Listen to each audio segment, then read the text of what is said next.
Welkom by die Eiendom Akademie Potgooi. Eiendom Akademie is 'n platform waar ons jou alles leer wat jy nodig het om te weet oor hoe om eiendom op die regte manier te doen. En dan natuurlik vorm jy ook deel van ons Eiendom Akademie gemeenskap met ander eiendomsbeleggers en ook kry jy die mentorskap wat jy nodig het om jou eiendomsbeleggingsproses deur te druk na die doel wat jy graag in jou lewe wil bereik. Op hierdie Eiendom Akademie Potgooi gaan ons lekker gesels, stories deel, tips deel, lesse deel, wat hopelik vir jou waarde sal toevoeg en ons gaan ons bes te doen om 'n goeie gesprek te hê waarvanaf jy kan leer, sodat ons jou kan help om jou eiendomsbeleggingsjourney suksesvol te kan voltooi. En vandag het ek hier op die Eiendom Akademie Potgooi vir François Foster. François, baie welkom hier op die Potgooi. Dankie Albert, lekker om hier te wees, baie opgewonde, so ja, lekker om oor eiendom te gesels.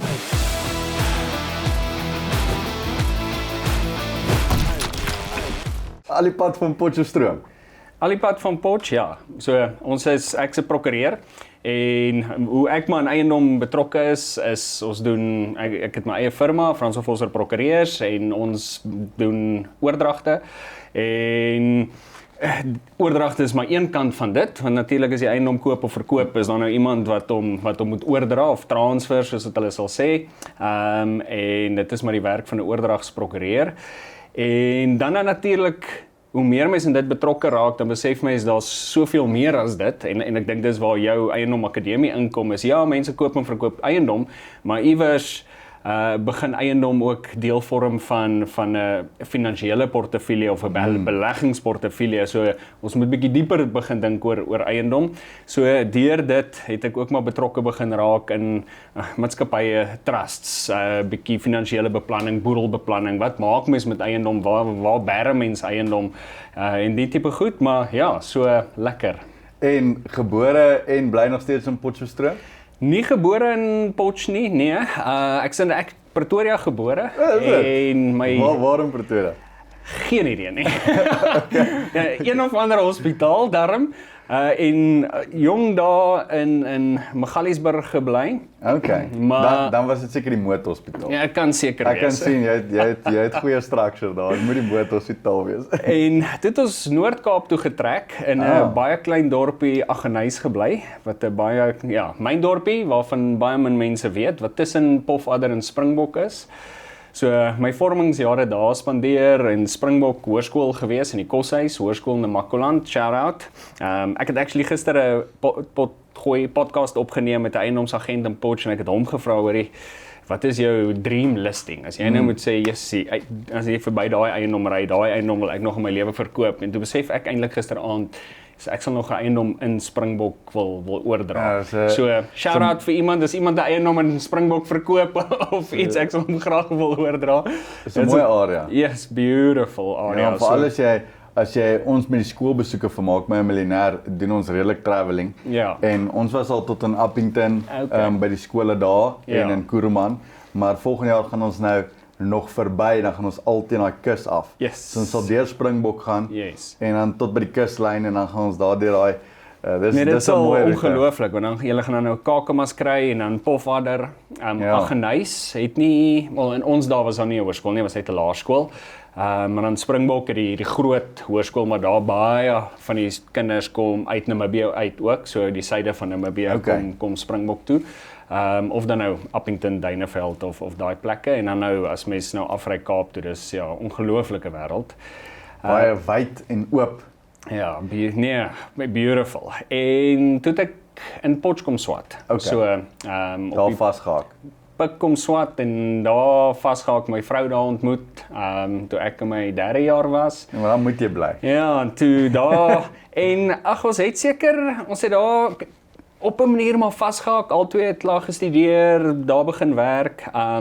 Ek het eers rondgekarring in 'n klomp ander goed. Ek het eers redelik onlangs in die law ingeklim. En seker op tye gedink om stad toe. My vrou wou altyd, sy wou stad toe skuif en so, maar toe ons nou eers toe die kinders begin kom, en toe is ons net soos, okay, Potch is great. In terme van laerskole, hoërskole, daar is nie verkeer nie. Jy het soos die beste van alle wêrelde, sonder Ja, sonder verkeer, sonder dinge, daar's 'n great universiteit. Universiteit is nog 'n entjie weg, maar ja, so nee, ons het in Potch vasgehak en baie gelukkig daar. Ja, is 'n lekker plek. Ons besoek elke jaar Hoër Volksskool Potchefstroom en Potchefstroom Gimnasium vir die Maak My Miljonair projek en is goeie skole, goeie mense en nice area. En dis lekker om te sien jy's ook soos dis my area, dis wat ek wil doen. Ek is soos dit oor die moed ook. Soos ek's hier gebore, hier groot geword, hier skool gegaan. Al my eiendomme was hier tot en met laas jaar. Nou het ek begin eiendomme koop in die Kaap ook. Maar meeste van my portefeulje is hierso in so 5 km radius. So dit is vir my lekker om hier te bly en hier te wees en is nice om te sien dat iemand anders ook soos ek love waar ek bly, ek hou van wat ek doen daar. Dis lekker man. Ja, ek meen jy raak al geburger in 'n dorp en ek dink soos wat jy sê ook in 'n area ook. Jy ken jou area en jy gee om oor die area. Ons lewens het bietjie verander, is nou kind of random, maar my vrou werk by die universiteit. So ons is nou so jare wat koshuisouers op die universiteit, so ons bly ook nou op die universiteit. Okay, dis interessant. Ja, so ons is redelik diep gewortel in Potch. Ek gaan net nou oor 'n paar stories vra van die koshuisouers, maar sê vir my, doen jy litigasie ook? Ek het 2017, so ek het 2005 klaar gestudeer. En toe het ek vir 12 jaar ander goed gedoen. Ek was bietjie in kampusbediening, mees onlangs het ek 'n koffiewinkel in Potch besit. En ek het daar 'n koffieroostery begin. Ek was die eerste koffierooster in Potch. En klomp goedjies het gebeur, het ons besluit om dit te laat gaan en te verkoop. En toe het ek 2017 eers geartikel, law-school gedoen, my toelatingseksamens geskryf. Ek het 2018 het ek die aktes eksamen geskryf en die notariële eksamen geskryf en toegelaat en toe het ek so 4 jaar litigasie gedoen. Was by firmas, so hoofsaaklik litigasie gedoen. Ek het die aktes kwalifikasie gehad, maar ek het gedink in property, litigasie en eiendom. Kyk, jou aktes eksamen, jou tenants en jou landlord en ja, nee, die litigasie was maar hoofsaaklik forme, ek wil nie sê skuldinvordering nie, maar alle litigasie is op die ou nou eintlik maar skuldinvordering, want iemand skuld iemand geld. So dis nou nie klein skuldinvordering van iemand het nou 'n rekening by game of so nie, maar iemand het jou nou ingedoen en ons moet hom nou jaag of so in likwidasie, so algemene litigasie, likwidasies, uitsettings, egskeidings en jy doen maar general litigasie werk en ek het gedink in daai tyd nog ouens wat aktes doen is nie regtig prokureurs nie, wat net eiendomsoordragte doen. En ek het op 'n call meer en meer oordragte begin doen, dis ek net soos, maar as ek oordragte doen, dan kan ek maar net wel op my eie gaan. Ja, en dis is so baie konflik heeltyd. Ja. Maar vertel vir my, wat is die crazieste storie wat jy al teëgekom het met litigasie rondom 'n eiendom of 'n landlord of 'n tenant? Wat is die malste storie daar buite? Ek dink baie van daai goed is veral as dit kom by uitsettings. Die mense weier net om uit te trek. Hulle bly in 'n plek, hulle betaal nie huur nie. En hulle maak wat jy wil. So dit hang ook maar af hoe ernstig en aggressief die verhuurder is of die eienaar is. Ons het al gevalle gehad waar hulle is net soos jammer, so letterlik ons kry die uitsetting, ons kry die balje en hulle gaan in en dra alles van daai huurder uit, sit dit op straat en dan is dit so, dan staan daai ou se hele huis daar op die straat en hy's uitgesit en hy staan maar daar. Ek het 'n property gehad voordat ek my lease agreement ordentlik opgestel het. Sinds ek my lease agreement verander het ek nog nooit weer 'n uitsetting gehad nie. Ek het nog nooit weer skuldinvordering gehad op enige van my tenants nie en ek het 64 tenants at any given stage. Maar voor ek my lease agreement verander het en die regte clauses ingesit het ek 'n situasie gehad waar ek mense moes uitsit. En toe het my lawyer vir my gesê ek mag 'n prepaid meter gaan insit op die krag net om my kostes te beperk, want hulle ran sommer masjiene en als daar in die agterjaars. Maar hulle is toe al klaar about 8 maande se huur wat hulle skuld. Daar's al klaar hofproses in die gang. Hulle wil nie uit nie. En ek het ingekom om die prepaid meter in te sit by die hek. En toe ek weer sien, toe kom hierdie ou, hy het net 'n bokser aangehad. Hy het nie 'n hemp aangehad nie. So net in sy bokser kom hy uit by die voordeur met 'n baseballbat en sy 3 honde. Yes. En so toe jaag hy my van my eie erf af. En dis die sad ding van eiendomsbelegging dat baie van die wette is in favour van die tenant, nie van die landlord nie. Tensy jy jou kontrak reg opstel en meeste eiendomsbeleggers stel hulle kontrakte verkeerd op of hulle gebruik 'n template of iets in daai lyn.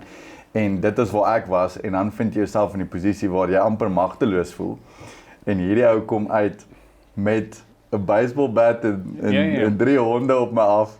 En ek sien hom maar uit by die hek en dit was 'n terrible experience wat ek nooit weer in my lewe sal wil hê nie. Maar daai prentjie van daai ou met sy met sy bokser aan sy boepesie uit. Ja, dit was 'n rowwe experience. Nee, en ek dis 'n boodskap wat ek so baie traai oordra aan mense op my sosiale media en so is net ek verstaan nie almal hou van prokureurs en die dinge nie, maar dit is meeste van die tyd soveel goedkoper om vooraf die regte goed in plek te kry. Spandeer nou maar die paar rand, gaan sien 'n prokureur of dalk in 'n ander mate gaan sien 'n finansiële adviseur, gaan sien dit, gaan sien dit dat. Dalk as ons nou by die eiendom kom, so baie mense wat nou besit hulle 10 eiendom in hulle persoonlike naam. En ons moes voor die tyd moes jy net dit gaan soveel duurder wees om my as 'n prokureur te kom sien wanneer die probleme daar is. As wat jy my nou net betaal met die R2000 upfront of wat ook al vir 'n konsultasie, mens kan kan jou baie geld spaar. Maar ek is nuuskierig, hoe het jy jou kontrak verander? Is daar spesifieke goed wat jy ingesit het of Ja, so daar's 2 goed wat ek ingesit het in my kontrak. Die een is 'n surety clause. Okay. So ek het 'n surety clause in die kontrak, maar wat nie baie mense weet nie, is 'n surety clause in die kontrak werk nie alleen nie. Jy moet 'n annexure hê by wat nog 'n surety agreement is. So jy moet die 2 saam hê. So ek het die surety clause in en dan het ek 'n cancellation clause in. Soos wat Planet Fitness en het jy al ooit probeer om jou foonkontrak by Vodacom te cancel of jou gym membership by Planet Fitness? Hulle sê vir jou, nee, jy gaan klaar betaal tot die einde toe. Jy weet, of hier's 'n cancellation fee. Nou, ek het 'n hele paar prokureurs gaan sien en accountants gaan sien om hierdie inligting te kry en oor hoe om dit te doen. Maar van wat ek verstaan is jy mag nie 'n penalty charge vir 'n tenant om hulle lease agreement te cancel nie, maar jy mag 'n cancellation fee charge. So dis net die phrasing van, dis nie 'n penalty nie, dis 'n fooi om te kanselleer, want ons het ook kostes. Jy moet weer 'n huurder plaas, jy moet weer adverteer en dit vat my op average so omtrent so 3 maande om 'n nuwe tenant te plaas. En dis advertensiekoste daarby, ek run my ads op Facebook en jy weet, my ma manage al die tenants en die hele portefeulje se lease agreement. So sy moet ry en gaan mense wys en hulle weer plaas. So daai fooie sit jy dan in jou kontrak in. So as iemand sou wou prematurely cancel, dan kan jy altyd sê daar's daar die fooie, want baie mense sê ek cancel my agreement, dan gaan jy nie meer betaal nie, maar dan hou hulle aan bly. Dan het jy at least die fooie wat jy kan vra en dan die surety clause is so belangrik, want wat ek doen is ek doen nie net die surety clause nie, ek check ook dat die surety 'n credit-worthy person is. So ek doen nie net 'n credit score check op my tenant en 'n background check op my tenant nie, ek doen dit op die surety ook. So ek maak seker die surety het at least 'n huis en 'n kar. Jy weet, en dit is iemand wat nie wil geblacklist word of wil aangevat word nie. So sodra my tenant default, praat ek nie eers meer met die tenant nie. In die verlede het ek heeltyd met die tenant heen en weer beklei en hy beklei my en dit is so emotionally draining. Ek praat nie eers met die tenant nie, ek bel direk die surety. Wat gewoonlik sy pa of so is. Baie keer sy employer. Right, so sy employer of sy pa of sy ma of iemand, right? Want die employer sê, ek het hierdie ou gekry om by my te werk, hy kort 'n plek om te bly, hulle reël die akkommodasie en hy teken sommer surety. So wat ek dan doen is ek bel die surety en ek sê, hallo meneer of mevrou, hierdie is net 'n oproep om jou in kennis te stel, ons gaan jou dagvaar vir die bedrag van R30,000 en daarna sal ons jou blacklist en hierdie word oorgehandig aan die prokureurs môreoggend 8:00. Dan is hulle soos van, waarvan praat jy? Jy weet, wat gaan aan? Dan sê ek, wel, jy het surety geteken vir hierdie tenant en hierdie tenant skuld hier. of hulle het die deur gebreek of jy weet en hulle is agterstallig met hulle fooie of hulle wil nou cancel en hier is die fooie. So en die tenant wil nie dit betaal nie. So ek sien hier jy's die surety op die dokumentasie. Hierso is net 'n courtesy call. En dan sê hulle soos van nee, maar dit kan nie, dan sê ek van ek is glad nie in die posisie om met jou te negotiate hieroor of te redeneer ons het dit reeds met die tenant gedoen. Hierdie is letterlik net 'n oproep om jou in kennis te stel dat ons jou môre oorhandig. Jy weet, indien hierdie nie betaal. Dit is brilliant. Dis nie 10 minute nie. Nou ek daai foon neersit, dan bel die tenant my. Ja. Asseblief, ek betaal jou nou, ek sort dit uit, moenie weer my surety bel nie, want dan het jy nou 'n derde party wat help, want as dit net jy is teen die tenant, is dit jy en die tenant. Ja. En die tenant En hy het eintlik die upper hand, want hy bly in die plek. Hy het okkupasie en hy het meer regte, soos jy en die tenant. Maar as jy 'n third party involve, dan is dit jy en die third party teen die tenant. En dit maak dit vir hom messy, want dis sy baas by die werk, dis sy familie by die braai. Hy wil nie daar 'n situasie hê waar hierdie persoon gedagvaar word en hierdie persoon verloor sy kar of sy huis omdat die tenant nie betaal. So ek gaan glad nie agter die tenant aanvergeld nie. Ek doen dit direk met die surety. En dit het my lewe soveel makliker gemaak in terme van stres wat jy moet hanteer, konflik wat net jy nie meer hoef te hanteer nie. En baie mense wat dalk na die pot gooi kyk sê, "Jog Albert, jy's brutal." Dis nie nice nie. Maar wat ek altyd sê is onthou, ek bedryf 'n besigheid en ek het employees. Ek het my broer wat die konstruksiemaatskappy hardloop wat inkomste verdien van hierdie besigheid af. Ek het 15 manne op die site wat vir hulle kindertjies moet skool toe stuur. Wat hulle hele week spaar om 'n brood en 'n sak meel te koop om vir hulle familie te kan sorg. Ek het my ma wat op die payroll is om al die tenants te handle. My familie en my werkers se families maak staat op my om hierdie huurinkomste in te kry. Want as die huurinkomste nie inkom nie, dan kan ons nie meer renovate op die site nie. Dan moet ek daai 15 manne huis toe stuur en sê julle kry nie 'n salaris nie. So ek sien dit as dit is my verantwoordelikheid om hierdie geld in te kry van die tenant af, want hierdie ander mense kyk op na my en hulle maak staat op my. Nee, en ek meen baie keer ek dink ons ouens wat op 'n manier in ons eie name operate, mis dit soms, want 'n bank gaan jou nie 2 keer vra nie. Ek meen of jy teken vir surety of jy kan die deal los, jy kan maar wegstap. So ons emosie speel dalk soms te groot rol in die tipe goed.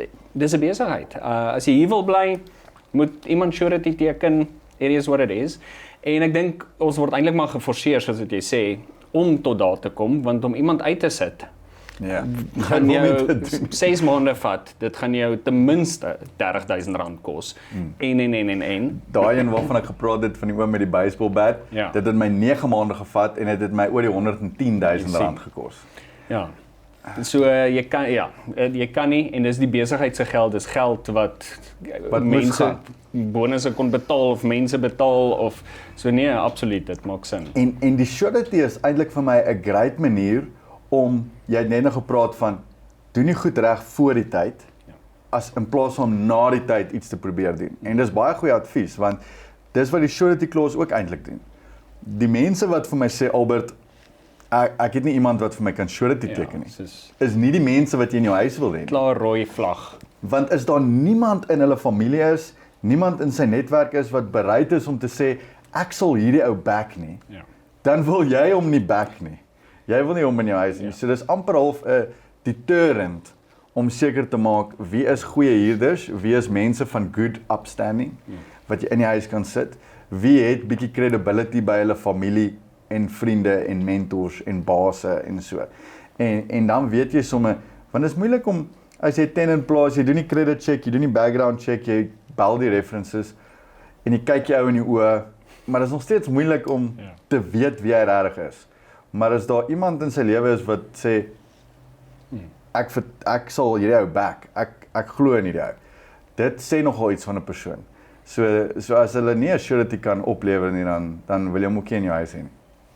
Nee, dit is so, sureties is wel 'n morsige ding, as dit my kliënt, ek sê vir altyd vir my kliënte, jy het net in jou lewe nooit 'n surety teken nie, maar soms het jy net nie 'n keuse nie.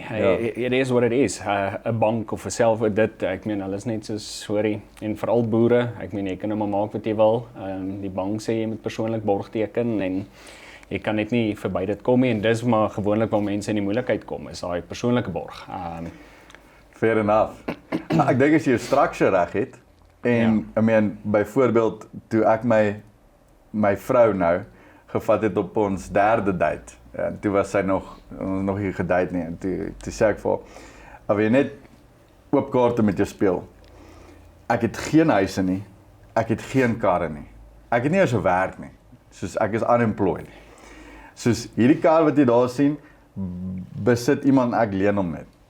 Jy weet so as jy structuring reg het en jy sit jouself in so 'n posisie waar jy geen assets besit nie en jy het geen huise of karre of enigiets in jou persoonlike naam nie, dan is dit okay om surety te staan want daar's nie geen risiko vir jou eintlik nie. Al jou bates is in companies wat deur trusts besit word of dit is geringfence in een of ander struktuur. Ek weet nie, wat is jou opinie daaroor? Nee, absoluut. Ek stem 100% saam. Kyk, dit kan nog steeds 'n blacklist of so kan nog steeds obviously nie goed wees vir jou nie. So as jy nou persoonlik borg geteken het en dit gebeur nou dat hulle jou sekwestreer of so iets. Maar ja, persoonlike borg soos ek sê, ek meen dit bly 'n risiko. Maar soms het jy nie 'n keuse nie, jy moet dit doen. Natuurlik wil mens nooit in 'n posisie kom of op die plek kom waar die ou wat persoonlik borg geteken net in moeilikheid is as dit jy is nie. Ja. So dis ekstra motivering om jou goed te doen en jou goed te betaal en seker te maak dit is in plek, want ek meen hofsaake en daai goed kos geld. En mens wil nie in daai ek wil nie in daai posisie ooit wees wat iemand my hof toe vat en jy is vir 'n jaar in hofsaake betrokke en is prokureurskostes en advokaatkostes en so nie. Maar ek dink in terme van strukture stem ek absoluut saam met jou. Ek dink ek kan 'n bietjie leer by jou in terme van ek is nie so ekstreem dat ek niks in my eie naam het nie.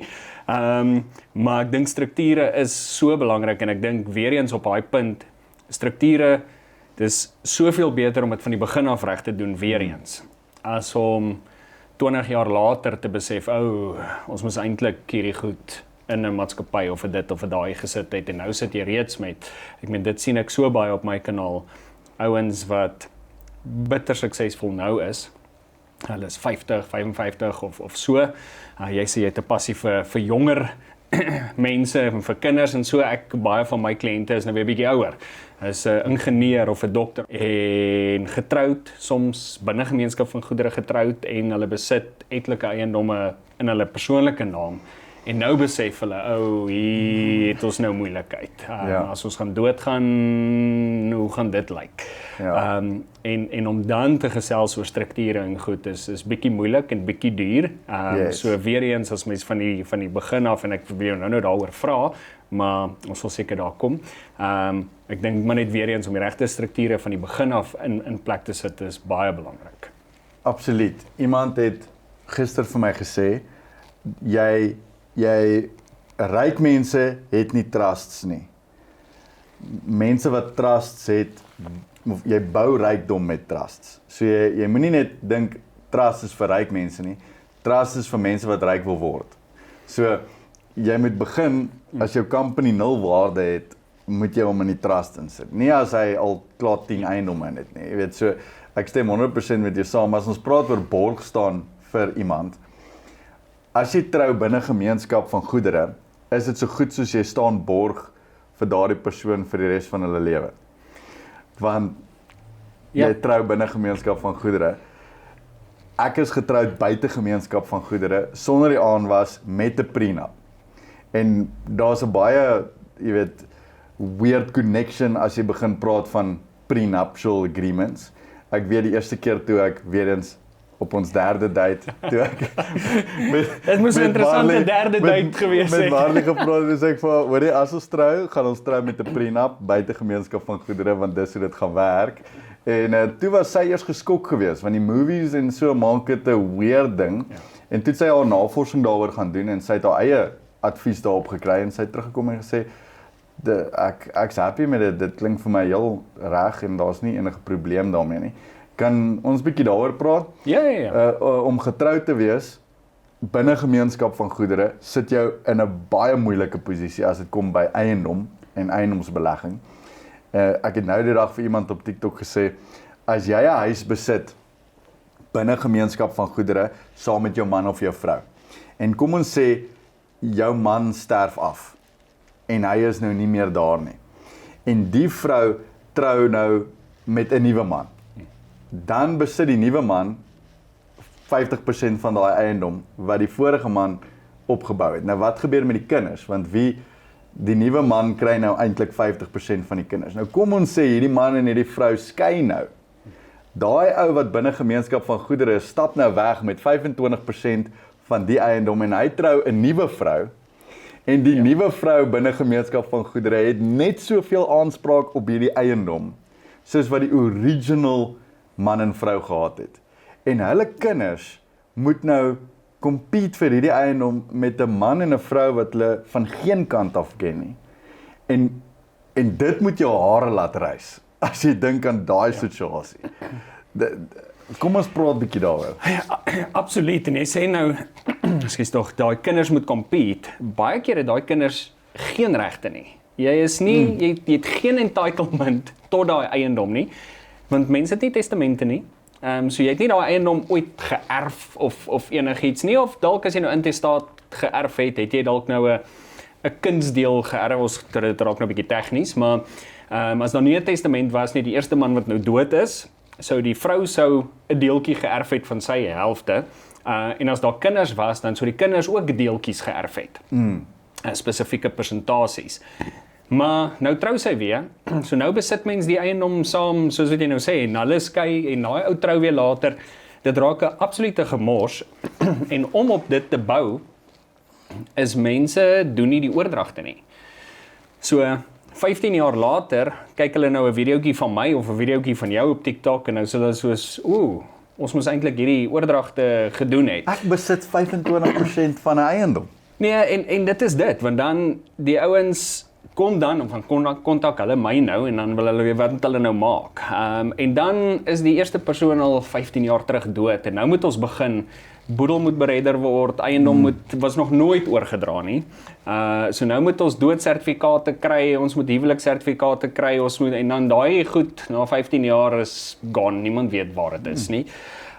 Baie keer wat in hierdie gevalle ook gebeur, is daai eiendom word half gekaap deur iemand. So een of ander boetie gaan bly in die eiendom en betaal nie die munisipale rekening nie, en jy sal nou weet, ek meen, wanneer ons eiendom oordra, moet die munisipale rekening moet opbetaal wees, ons kort die munisipale uitklaringssertifikaat, nou is die munisipale rekening R100,000 agter, of wat ook al. As daar geld in die boedel 15 jaar terug was, daai geld slankal gone, geld verdwyn. Mense het ongelooflike vermoë om geld te laat verdwyn. En geld en eiendom verander mense. So jy het gedink die familie kan saam sit om 'n tafel en die tipe goed, maar die oomblik as daar geld is of eiendom is, sukkel mense om saam te werk tot familie. Maar ek dink om terug te kom by binnegemeenskap van goedere, niemand moet binne gemeenskap van goedere trou nie. Let's throw that out there om mee te begin. Kom ons sê dit gaan nog een keer. Niemand moet binne gemeenskap van goedere trou nie. Maar boop dit, mense verstaan nie wat dit beteken om binne gemeenskap van goedere te trou nie, en hulle weet ook nie wat dit beteken om dan nou so getroud te wees nie. En dan saam met dit, ons bly in Suid-Afrika, so baie verskillende kulture. So in sommige kulture is dit half algemeen aanvaar dat jy moet binne gemeenskap van goedere trou. Soos in ons kultuur. Dit is jy word groot, jy ma en pa is binne gemeenskap van goedere getroud. As hulle 'n property koop hulle die property en hulle betaal hom af, geen skuld nie, en hulle besit hom in hulle persoonlike naam. Ja. Weet, want ek wil my property hê in my naam. Ek sien dit ook in studente en so, wat in sekere kerkgroepe of so is ons word een, ons is lief vir mekaar, so ons moet binne gemeenskap van goedere niks vir mekaar wegsteek of sulke tipe goed nie.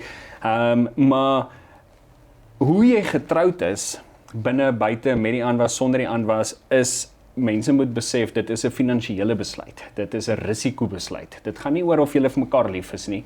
As julle na die tyd as julle getroud is, een bankrekening wil hê of that's fine. Go ahead. Wees vir mekaar lief en alles, hê een bankrekening. Maar dit gaan oor risiko.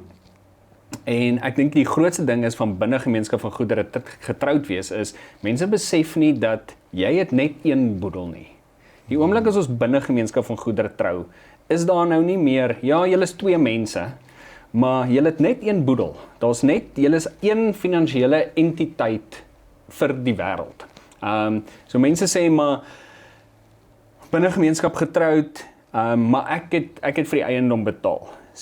Dis nie jou geld nie. Dit was nooit jou geld nie. Jy het gewerk vir geld, maar dis julle geld. Dis die gemeenskaplike boedel se geld. Daai eiendom is in die gemeenskaplike boedel. 'n Ander groot skok vir mense is, die eiendom wat jy besit het voor jy getroud is nie joune nie. Dis nou die gemeenskaplike boedel se. Mense besef dit nie.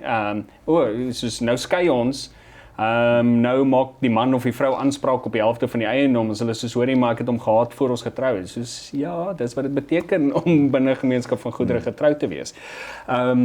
Nou die dag ook 'n vraag op TikTok gehad, maar binne gemeenskap getrou, nou is my man geblacklist.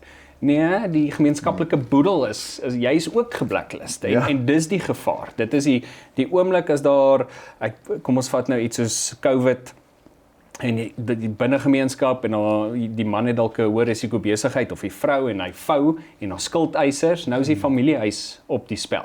Want nou kan die skuldeisers, jy het nou persoonlik surety geteken vir Albert en daai huis en hy gaan jou huis kom haal en dan is dit die familiehuis en die familiemotor. En ek wil iets sê op daardie punt. Ons praat nou van as COVID gebeur en as die man se besigheid faal, is die vrou ook geblacklist want hulle is binne gemeenskap van goedere. Maar kom ons maak dit baie meer alledaags, baie meer prakties. Jy ry op die highway en jy vat gou 'n call op jou foon. Jy's in 'n ongeluk, iemand in die kar voor jou kry seer. Daar's 'n hofsaak teen jou vir 10 miljoen rand. En jy en jou vrou is binne gemeenskap van goedere getroud. Julle verloor julle huis. Julle verloor alles. Omdat julle daai gemeenskaplike boedel het en dit kan iets wees soos jy het 'n oproep gevat op jou foon of jou vrou het dalk getext en drive of jy weet jy het gereverse in iemand vas en dit was 'n seentjie van 10 jaar oud wat oor die pad gehardloop het. Hy is oorlede, daar's 'n massiewe hofsaak.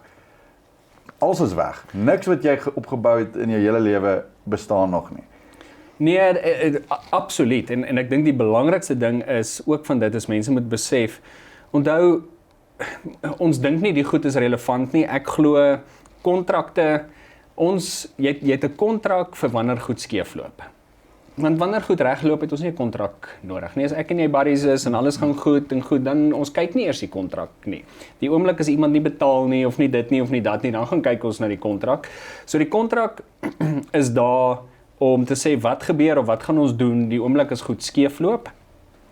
En 'n huwelik, ek wil nie sê loop skeef nie, maar daar's 2 plekke wanneer hy gaan skeefloop. Die een is 'n maybe en dit is op egskeiding. Almal dink hulle gaan nie skei nie. Mense skei. Ek's 'n prokureur, ek sien dit, mense wat ons almal dink ons gaan nie skei nie, mense skei. Die mense wat by nou die dag se braai nog baie lief was vir mekaar, skei ook. It happens. Maar egskeiding en almal gaan dood iewers. So al skei ons nooit nie, iewers gaan iemand sterf, iewers gaan beide sterf en ons moet daarvoor beplan en dis hoekom 'n huweliksvoorwaarde kontrak daar is of 'n prenup of 'n anti-nuptial agreement wat ook al jy hom wil noem en dan bepaal ons, okay, hoe gaan hierdie prentjie lyk wanneer ons sterf, wat doen ons dan? En gemeenskap van goedere binne gemeenskap is ook 'n morsige storie op dood, want jy sit met een boedel. Die een persoon is nou nie meer daar nie. En as die een persoon sterf, moet ons die hele boedel beredder, want daar's net een. So mense is altyd ongelukkig oor die kostes. Ja, want nou gaan jy deur die kostes, as die een persoon afsterf vir die boedel, dan wanneer die ander persoon afsterf, gaan jy weer deur dieselfde kostes in die boedel. So daai as ons buite gemeenskap van goedere getroud is en ek sterf, dan bereder ons net my boedel wanneer ek sterf en wat ook al in hom is en dit het 'n impak op kostes, eksekuteursfooie, oordrag en daai goeders as daar nou is boedelbelasting en so. Maar as die binne gemeenskap van goedere is, ons bereder daai hele boedel en dan nou saam met dit, mense dink alles gaan nou net outomaties na die gade toe. En dit is nie hoe dit werk nie. Ons het gelukkig in ons land wet op intestate erfreg, wat bepaal wat gebeur as daar nie 'n testament is nie, of jy moet net 'n testament hê. Of as jy baie lief is vir jou vrou, dan maak julle saam 'n familietrust. So ek het vir my vrou gesê, ons trou buite gemeenskap van goedere sonder die aanwas met 'n prenup, maar ons het 'n familietrust. En saam kan ons al ons goeders daarin sit wat ons opbou oor die jare en ons kinders sal daarvan benefit. So dit is dalk die beter manier om dit te doen.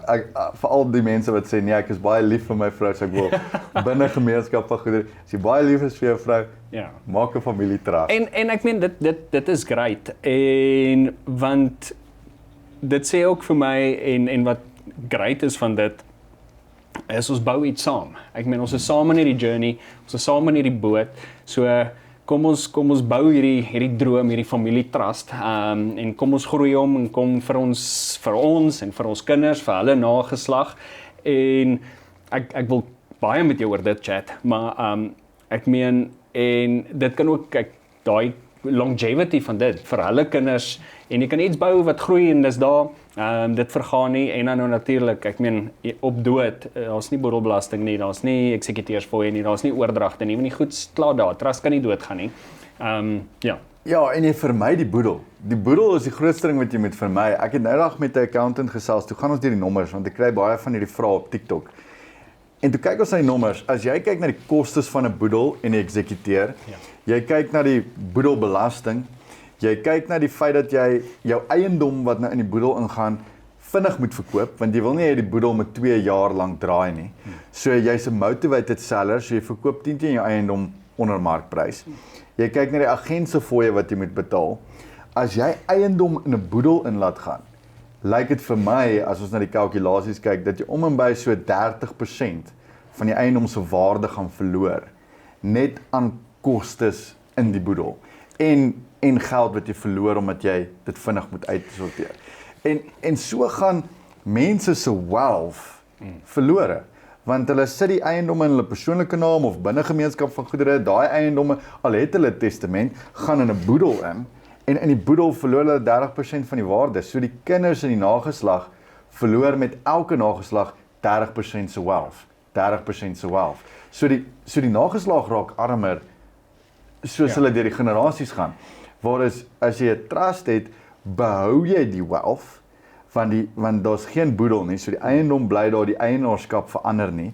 Jy behou die wealth van die trust, van die eiendom, en inteendeel, dit kan groei met elke generasie. So, om jou property in 'n boedel in te laat gaan, is agteruitboer, waar as jy dit in 'n proper structure insit, dan gaan jy vooruit. Nee, en ek dink om daai punt huis toe te dryf, ek het laasweek met 'n persoon gesels wat eiendomme in plek besit, en ons nou maar oor een spesifieke eiendom gesels, wat in sy persoonlike naam huidiglik besit, en die eiendom is 30 miljoen werd. En nou dan raak 'n boedel en nou is die ding, is soos om hom nou te skuif na 'n trust toe, gaan jou 'n klein huisie vol geld kos. Maar boedelbelasting op 30 miljoen is 7 miljoen rand. Waar hereregte, as hy hom nou oordra na die trust toe, oordragskostes plus hereregte gaan so 3,5 wees. So wil jy nou 3,5 betaal, of wil jy oor 'n paar jaar 7 miljoen rand betaal? Jy moet nou maar daai besluit maak, maar dan is hy nou daar. En hy is geparkeer en hy kan daar groei en hy kan, ons hoef hom nie weer oor te dra nie. As hy nou in sy persoonlike naam bly, gaan hy heel moontlik na sy vrou toe as hy sterf. En dan as die vrou sterf, moet ons hom weer oordra. So soos wat jy sê, daai eiendom bly kostes aangaan, soos wat hy aangaan, boedelbelasting elke keer, en ek meen SARS is net soos happy days. En dan sit jy anyway op jou 7 miljoen, as jy hom soveel keer moet oordra. Die ding is, as hy hom nou oorskuif, het hy 10 teen 1 die ability om die property te leverage. so hy kan daai koste in terme van skuld aangaan om die oordragkoste en alles te betaal. Maar as hy hom los in die boedel, dan gaan hulle die property moet verkoop om daai koste te dek. So dan verloor die familie die eiendom. Waar as hy dit nou doen terwyl hy nog kan, dan kan die familie die eiendom behou in die familie. En ek is 'n groot voorstander van, jy verkoop nooit eiendom nie. Hierdie Mark sê, koop land. Hulle maak dit nie meer nie. so ek is 'n groot voorstander van, jy behou altyd eiendom so lank as wat jy kan. Moenie dit verkoop nie. En as die familie daai eiendom kan bou, ek meen, imagine jy kon, ek weet nou nie wat jou finansiële posisie is nie, maar ek het niks geërf by my oupa nie, ek het niks geërf by my oupa Grootjie nie. Ek is die eerste generasie eiendomsbelegger, ek is die eerste generasie entrepreneur, ek is die eerste een in my familie wat oor 1 miljoen gegaan het, soos, ek het niks geërf van die vorige generasies nie, maar imagine, my oupa Grootjie het 'n huis in 'n trust gehad, wat oorgekom het, wat hy dalk gekoop het vir R9,000 in 1950 of iets. Nou sal daai huis at least R10 miljoen werd wees. Daai capital appreciation is baie waardevol vir die volgende nageslag. Nee, absoluut. En ons praat nou van eiendom wat in boedels ingaan. Boedels is morsig. Ja, daar's baie boedels wat mens semi-seepglad kan afhandel. Het vat nog steeds lank. Wat is die average tyd? Nee, is onmoontlik om te sê. Is onmoontlik om te sê. Ek meen as alles bo-natuurlik perfek gaan 6 maande. Maar ek sou die algemene boedel sou ek seker tussen 6 maande en 'n jaar en 'n half. En dan's alles nou, daar was 'n testament, eiendoms munisipale rekeninge is op datum en ons weet wie se erfgename, daar's nie dispute en sulke tipe goeders nie. Maar weer eens, eiendom en geld vir ander mense. So mense stel familielede aan as eksekuteur. Waaroor ek pro is, ek's pro 'n familielid, gewoonlik nou maar die oorlewende gade as eksekuteur. Maar as iemand aangestel word as eksekuteur, dink hulle het vrye toegang tot die geld en eiendom en eiendom en geld vir ander mense. En dan is daar familiedispute en die munisipale rekening raak agter en boedels funksioneer in ons meesterskantore in Suid-Afrika en ons meesterskantore is absolute chaos, ongelukkig. So die goed vat lank. Leers word raak weg. Ons kry nie die dokumente wat ons moet kry nie en soos jy sê, ek meen dit vat jou, daar is dalk geld in die boedel vir jou en so as erfgenaam, maar dit vat 2 jaar. Die ander ding is mense se lewenspolis is nie reg en goeders nie, so daar's nie kontant in die boedel om die boedelbelasting te betaal of die oordragskostes en die tipe goedie. So nou moet ons 'n eiendom verkoop wat 'n familie-eiendom is of 'n familiehuis is. En familiehuise is iets wat ek bietjie met jou oor wil gesels en wat jou gedagtes om dit is, want ek kry so baie vrae oor dit op ons kanaal waar sekere kulture bestaan die konsep van 'n familiehuis. Die huis moet nou, hy's daar vir die familie. In law is daar nie so iets nie. Daar's nie, iemand is die eienaar van die huis en dis sy huis en hy is verantwoordelik vir die huis. Maar mense soek 'n oplossing vir, hoorie, maar ouma los hierdie huis vir die familie.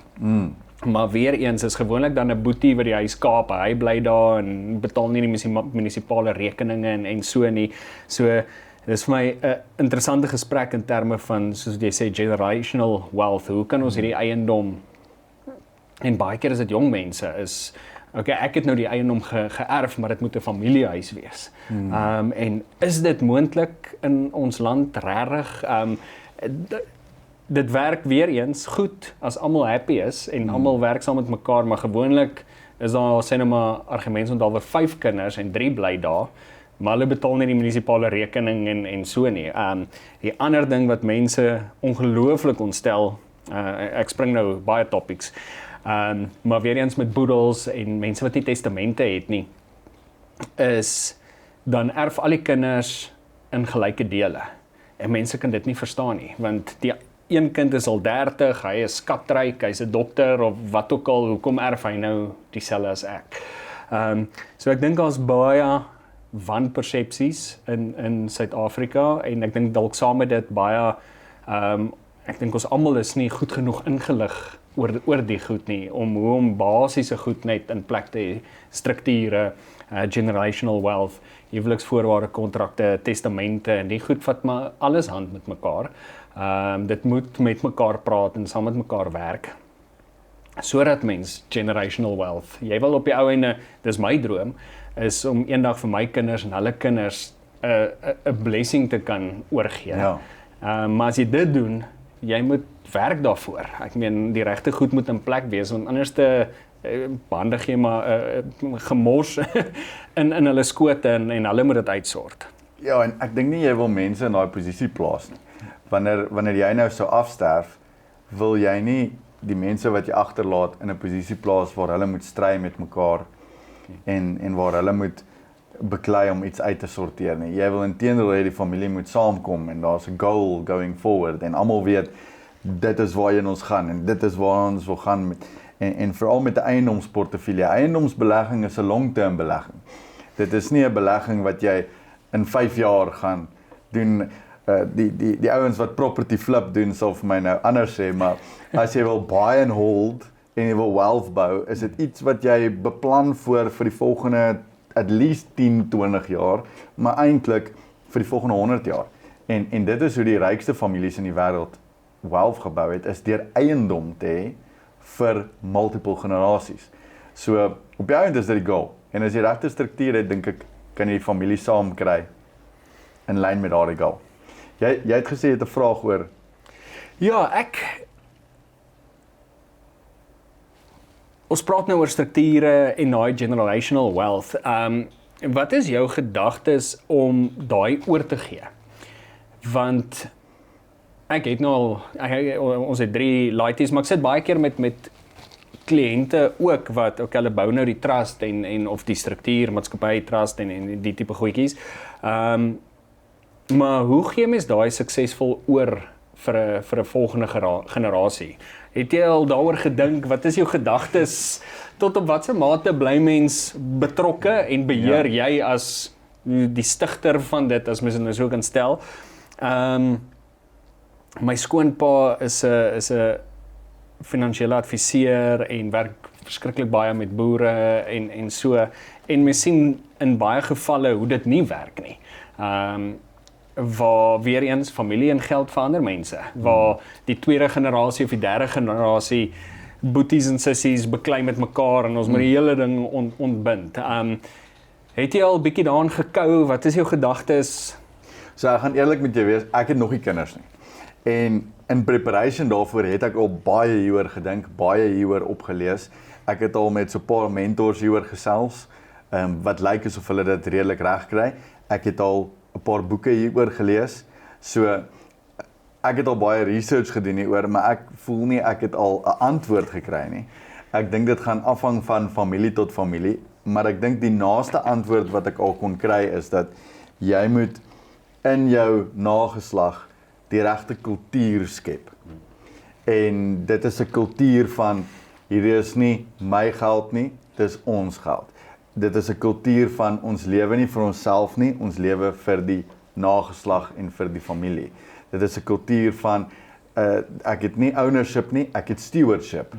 Hierdie is vir my gelaat vir my leeftyd en my werk is om dit te maintain en om self dit te laat groei. En dan gaan dit aan na die volgende generasie toe. Dit is 'n kultuur van ons is lief vir leer en vir groei en vir harde werk. Dit is 'n kultuur van ons is 'n span en ons is nie individue nie. So dit is wat ek kon optel. Daar's baie technical goed wat jy kan doen, so seker voorwaardes sit in die trust vir 'n trustee om geappoint te word. Hy moet eers sekere goeders voltooi of doen. Jy kan dit op daai manier doen, maar ek dink die basiese antwoord waarop ek al so ver kon afkom. En ek sê update dit hou soos ek meer leer. Ja. Maar is dat jy gaan moet as 'n pa 'n kultuur in die generasie inbou wat hulle ook dan in hulle kinders sal inbou. En as jy daai tipe ding kan regkry, dan is daar nie 'n probleem nie. Ek dink 'n goeie voorbeeld, mense kan sê wat hulle wil van Donald Trump, maar sy pa was 'n massiewe groot eiendomsbelegger in Manhattan gewees voordat Donald Trump gebore was. Maar hy het 'n ceiling bereik. Kom ons sê in Suid-Afrika se terme het hy gegaan tot 100 miljoen se eiendom. En Donald Trump het dit toe gevat van 100 miljoen na 'n biljoen. So jy kan sê wat jy wil, hulle het dit reg gekry om van daai generasie na die volgende generasie op te gaan. Daar's baie ander families wat aan die ander kant toe gegaan het. Die pa het iets gebou en die kinders het dit net laat destrooi. So ek dink ons moet kyk na die voorbeelde en leer van die voorbeelde, maar wat ek sover kan verstaan is gaan als oor kultuur. Nee, en ek stem met jou saam, en ek meen, ons baie kante aan dit. Ek het onlangs 'n boek gelees, maar ek gaan nou sukkel om dadelik op sy titel te kom, wat hulle ook gesels, ek dink is Cornelis Vanderbilt, wat in Amerika ook, waar die volgende generasies eintlik maar trust fund babas was, en hulle het al daai geld, biljoene net gespend. Ja, en die Vanderbilts was op 'n stadium die rykste familie. Ja. En hulle het uitgesterf terwyl die Rockefellers nog steeds een van die suksesvolle families. Daar moet 'n suksesvolle oorhandiging wees van dit, en ek stem met jou saam, ek hou van alles wat jy gesê het, want ek meen die realiteit van dit is, as jy hierdie juggernaut reg bou, hoef mens of jou nageslag nooit weer te werk vir brood en melk nie, of as mens nou so kan sê, yes, daar moet 'n plek wees waar, ek meen, ons is almal hier om iets te doen, op aarde, iets te bereik, iets toe te voeg, dit beter te maak op 'n manier, en dan moet nog steeds dit wees. Maar jy hoef nie te worry oor of jy brood en melk kan koop die einde van die week nie. So ek dink dit moet 'n motivering wees om so iets te bou vir jou nageslag, en dit te kan oorhandig. En die ander scary ding van dit is, teen daai tyd is jy nie meer hier in elk geval nie, so hulle kan seker maar maak wat hulle wil. Mense traai beheer hou oor dit. Mens sien baie keer hoe mense traai regeer uit die graf uit, met hulle testamente en dinge en alles. Maar as jy nie meer hier is nie, is jy nie meer hier nie. Ek dink nie enige van ons weet of jy kan koekeloer na wat jou agterkleinkinders hier op die aarde doen of nie. Maar as mens so iets kan bou en kan oorhandig, moet dit, ek dink, amazing wees. Ja, ek dink dit is 'n voorreg om die een te kan wees wat die legacy vir die nageslag bou. Ja. En om te dink aan die impak wat hulle sal kan maak as hulle die regte waardes en kultuur het in die land. Ek meen, as ek nou kyk in my leeftyd wat se impak ek kon maak, die impak wat my voorvaders gemaak het, as ek so vinnig 'n storie kan vertel. So my oupa Grootjie het op padprojekte gewerk, maar hy het met 'n graaf gewerk. Hy was 'n blue collar worker wat met 'n graaf gegrou het om paaie te bou. My oupa, wat ook Albertus Johannes was, het die grader gery. So hy was een step op van my oupa Grootjie. Hy het die masjinerie bestuur. My pa het toe quality control op padbouprojekte gedoen. So jy die ingenieur wat die pad design en die kontrakteur wat die pad moet bou, en hy moes die opsigwerk doen om te kyk dat die pad reg gebou word. En dan ek was die eerste ingenieur in die familie. Yes. En ek het nou saam met my pa 'n besigheid geskep in 2020 en vandag employ ons 34 ingenieurs wat paaie design en bou reg oor Suid-Afrika. So dis 'n amazing storie van oupa Grootjie het met 'n graaf 'n pad gebou. Oupa het die PLB gery. Ja. Pa het die opsigwerk gedoen en vandag het ons 'n ingenieursfirma met 34 ingenieurs wat paaie design en bou reg oor Suid-Afrika. Ja. En ek is opgewonde om te sien wat my nageslag gaan doen. As jy daai stappe van groei kyk. En ek dink dit is 'n voorreg om te kan sê ek bou hierdie vir die volgende generasie en om te sê jy's die een wat daardie difference gemaak het, daardie jump gemaak het van waar af ons was. En as jy kan aan die einde van jou lewe terugkyk en sê ek het die familie in 'n beter posisie gelos as waar ek hom gekry het. Nee, en ek dink dit is in Naval Ravikant se boek The Almanac, een van my favorite boeke. Waar hy 'n bietjie chat oor, okay, maar wat kan ons doel op aarde wees? En hy sê op die ou ene, hy dink it boils down to om die aarde net op 'n bietjie beter plek te los as wat jy hom gekry het. En dis my net soos ons kan nou gesels oor geestelike goed en kerk en dit en die en daai en alles, maar op die ou ene as jy hier klaar is, die wêreld of daar waar jy betrokke was, net op 'n bietjie beter plek te los as wat jy hom gekry het, is kind of baie noble idea, dink ek, en dit pas my daarin, is om, kyk, kom ons, as ons die baton oorgee, vir die volgende generasie of vir die kinders, en met finansiële beplanning, met boedelbeplanning en die tipe goed, om dit net op 'n bietjie beter plek.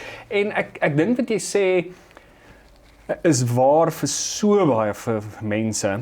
Ek gesels baie met my vriende daaroor, waar ons is baie van ons die eerste generasie wat, soos jy sê, dalk eiendom besit of gaan studeer het, of baie van ons gaan na ons ouers moet omsien op hulle ou dag of hoe ook al.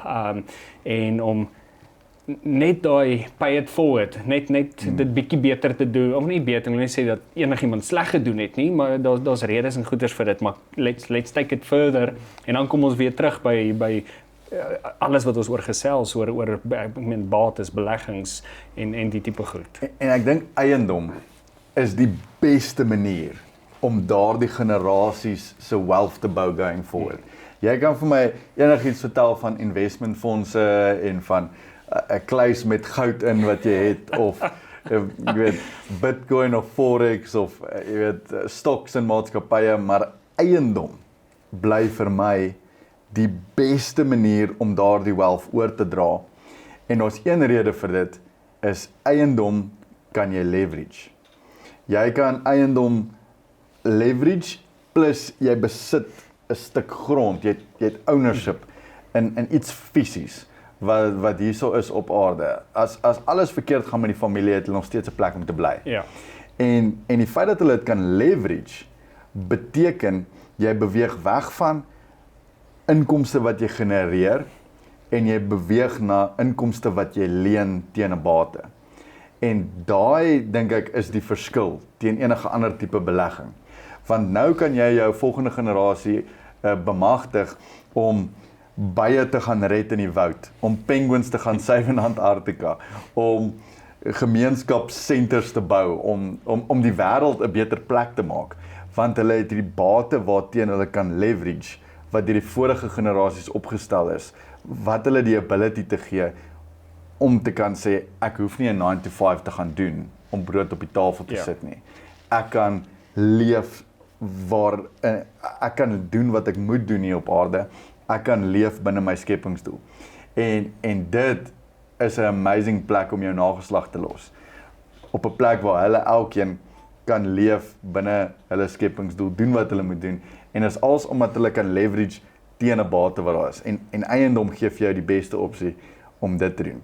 So ek is op 'n mission om 'n kasteel te bou. Okay. Ek gaan 'n kasteel bou. Yes. Nou net dalk nie in die letterlike formaat nie, maar ek meen as jy kyk na die royals en die ou Engelse daar in Europa, daar's altyd 'n oupa grootjie met 'n massive kasteel. Ja. En die volgende generasies leverage net heeltyd teen die kasteel en hulle is stewards net om die kasteel. Ek weet nie of jy ooit iets gekyk het soos Downton Abbey of soos hierdie Bridgerton en so. Die ou se werk is letterlik net om die grounds en die kasteel te onderhou. Ja. Dit is sy lewenswerk in sy generasie. En dit is 'n ander manier om na bates te kyk. As daar 'n kasteel is dit jou werk om hom te onderhou en om seker te maak hy bestaan vir die volgende generasie ook. En elke generasie leef in die kasteel, hulle leen teen die kasteel, hulle leef vanuit die kasteel. En my kasteel gaan nou nie een groot ding wees in Westchester of... Wel, jy het klaar die moot, so jy kan nou maar net die kasteel hier, dan is die moot net om die kasteel, so is reeds daarom daar. Dalk 'n groot toring bou in die middel van die moot. Nee, ek joke, maar al die eiendomme saam, Ja. in 'n struktuur soos 'n trust company structure, vorm 'n kasteel. 'n Virtuele kasteel, wat op baie klein plekkies is. En dit sê die volgende generasie op vir alles wat hulle moet en kan doen in die toekoms. Ek wil jou nou 'n bietjie op die spot sit. ek besit nie eiendom nie. Okay. En ek is in die eiendomsgame, dis my werk. Ek meen dit is wat ek doen op 'n dag tot dag basis en ek's 'n absolute overthinker. Ek meen voor die tyd ek net gechat en die ouer mense wat jy van praat wat al die goed leer maar nie iets doen nie en dis hoekom jy met jong mense werk, well that's me. Nou Fransjo, hoekom het jy nie eiendom? Wat mag jy nou?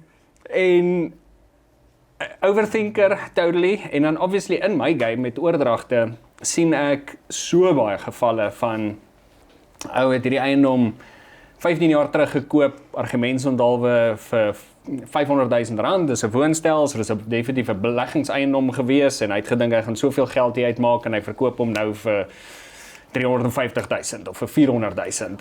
Maar is 'n woonstel 'n beleggingseiendom? Vir hom, dit was definitief in sy opinie, hy het hom gekoop as 'n beleggingseiendom. Of dit nou 'n beleggingseiendom was of nie, it begs the question. Ek weet uit jou video's uit is jy redelik gekant teen woonstelle en deeltitels. Gister het ek met, soos ek gesê het, met Jan de Tooy ook gesels wat ook in sy opinie, hy is ook heavy gekant teen. Nou julle almal kom hier uit Pretoria uit, so ek dink julle drink dieselfde water hier uit die moot uit so. En ek neig om met jou saam te stem, want in daai opsig, ek meen Potch is vrot van die woonstelle en deeltitels natuurlik met al die studente en dit is mense dink dis beleggingseiendomme, maar ek meen die uitgawes, die heffings en al daai goed speel 'n ongelooflike rol, maar eintlik is so ek sit op 'n plek waar ek weet so baie van die goed, maar hier is nou 'n great geval vir jou om te sê of to make your case van okay, hoekom moet ek begin? Jy het net gepraat van jy wil 'n legacy los vir die volgende generasie. Dis hoekom jy moet begin. En nou al begin, want land is goedkoop nou. Dink gou terug, jou oupa Grootjie kon 'n stuk land gekoop het vir R10,000. Nou is dit R10 miljoen. So jy moet nou soveel as moontlik koop as wat jy kan, want dit sit die volgende generasie in 'n beter posisie. So ons het nou net gepraat oor legacy vir die volgende generasie, om hulle te enable om iets te verander in die wêreld. So, dis hoekom jy eiendom moet koop. En dan ook natuurlik kan jy ook daarvan baat vind. Ek meen, ek kom uit 'n familie uit waar ons het arm groot geword. En dan vra almal altyd vir my, Albert, maar okay, hoe arm? Ons het nie gras gehad nie. Dus so ryk mense in ons persepsie het gras gehad en ultra rich people het 'n swembad gehad. So ons het hier in die moot groot geword en deur entrepreneurskap en eiendomsbelegging sit ek vandag met 'n portefeulje wat net so oor die R50 miljoen werd is. So ek kon R50 miljoen se welvaart bou in 'n kwessie van ek het my eerste eiendom gekoop op 19 in 2012 en ons sit nou op 2025. So dis 13 jaar kon ek R50 miljoen se welvaart bou. Ek wens ek het begin in 2018 of in 2017. Ek wens ek het nog vroeër begin, want waar sou ek nou gewees het? Ek wens my pa het begin. Ek wens my oupa het begin. So die tyd wanneer jy eiendom moes koop is gister. Ja, dis daai ou gesegde wat sê the best time to plant a tree was 20 years ago, the second best time is today. Exactly. So as ons klaar met hierdie pot gooi, gaan ek eiendom dan gaan jy jou local agent bel en sê daai een stuur die OTP. So ja, hoe koop jy eiendom? In terme nie noodwendig in terme van die finansies nie. Hoe kies jy jou daai is waarna ek belangstel. Ek het nou gesê okay, is 'n woonstel 'n beleggingseiendom of nie. Dalk kan ons daaroor ook gesels, want ek dink mense koop woonstelle as beleggingseiendomme. So die eerste ding waarna jy kyk as jy eiendom koop is area. Moet nooit in 'n area koop wat jy nie ken nie, want jy het nie die advantage in daardie area nie. So ek sal sê jy moet nêrens anders eiendom koop as in Potchefstroom nie. Die rede hoekom jy in daardie area koop is want dis easy om te maintain. Jy het 'n goeie netwerk in die area, so jy ken 10 die local agente, die local maintenance ou, jy ken 10 van die mense wat ewen jou huurders gaan wees. So jy het 'n voordeel. Ek sê altyd en as jy nou my content volg, het jy al hierdie 1000 keer gehoor. Maar hier in Kilner Park, as jy op Property 24 gaan en jy wil dalk nou in Pretoria belê, sal jy sien die average huisprys in Kilner Park is 1.3 miljoen rand. Nou kyk jy op Property 24 en jy sien 'n eiendom in Kilner Park vir 800,000. Yes. Dan dink jy, dis 'n bargain. Maar ek wat hier in die moed bly weet, daar's 'n stroompie wat in Kilner Park afloop. En aan hierdie kant van die stroompie is 'n turfgrond en is teen die industriële gebied waar op blue collar workers is en 'n high crime area is en is teen die highway. Aan hierdie kant van die stroompie is dit mooi grond en is langs Queenswood waar daar 'n Planet Fitness en 'n Woolies is. So as jy vir my sê aan hierdie kant is dit 1.3 miljoen, koop ek hom nou. As jy vir my sê aan hierdie kant is dit 1.3 miljoen, dan hardloop ek weg. Ek sal nie eers 800,000 rand betaal vir 'n property aan hierdie kant nie. Dis nie 'n bargain nie, dis inteendeel te duur. Maar 800,000 rand aan hierdie kant van die stroom is 'n bargain. So jy moet die area ken want dit gee jou advantage. So dis die eerste ding waarna ek kyk. Ken jy jou area? Ek kan vir jou in Waverley per straat sê wat jy behoort te betaal vir 'n eiendom in daai straat. Nie eers per area nie. Dis hoe goed ek my area ken. Die ander ding is jy wil naby jou suppliers wees, naby jou tenants wees. Dit maak dit soveel makliker vir die besigheid om te skaal. So daai is die eerste ding, area. Die tweede ding waarna jy moet kyk is dit prakties. So mense sê vir my hulle wil young professionals in die huis sit. Jy weet, jong mense met 2 kinders. Maar dan koop hulle die huis baie ver weg van enige skool af. Ja. Of jy weet, hulle wil ouer mense in die huis sit, maar dit is nie naby hospitaal nie. Soos jy weet, hulle wil dit verdeel en 2 flats maak, maar dan koop hulle 'n sectional title. Ja. Soos dis nie prakties nie. So maak seker hy's prakties vir jou doel. En ek sê altyd hê 'n opsie B. So as jy sê jy wil hom koop in Potchefstroom en jy wil hom uitverhuur vir studentebehuising, maak seker hy kan ook werk om dalk jou ma en pa en hom te sit as hulle wil aftree. Daar's 'n plan B. So as hierdie nie werk nie, is dit so 'n tipe huis dat jy hom kan gebruik vir 'n ander doel. Baie mense koop 'n huis net vir een doel en as daai plan nie uitwerk nie, dan het hulle geen ander opsie nie. So maak seker jou strategie is reg en dan die laaste een is return on investment. En dis waar ons kan praat oor deeltitel versus voltitel.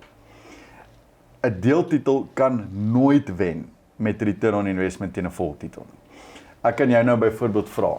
Ek weet nou nie wat is die pryse in Potchefstroom presies nie.